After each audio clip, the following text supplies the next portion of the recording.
This particular site, which sits directly next door to City Hall, is really special. People looked at it and said, what's it going to be? What's it going to be? What's it going to be?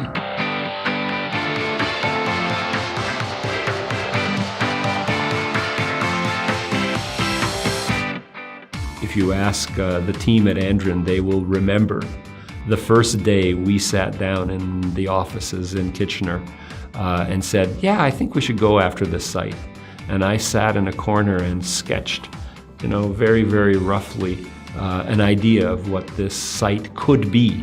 Not only what it could look like, but how it could act and behave in the sphere in which it sits, which is a very interesting sphere. And in fact, if I were to turn the clock back even a little bit further, our first project with Andren in downtown Kitchener was a project called the Kaufman Lofts. And I believe to some extent the Kaufman Lofts was a trigger to the revitalization of downtown Kitchener. This particular site, which sits directly next door to City Hall, is really special.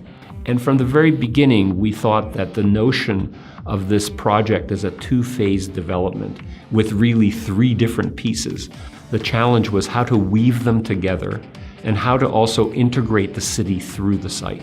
So at every point that we looked at a building on the site, we looked at how not only do you get into it, but how do you get around it? How do you actually experience it from all angles? So in terms of the three elements, obviously the first one, which was the project, the Duke Street Tower, which since our preliminary concepts has turned into a very, very important part of the infrastructure of the city with the new LRT coming along.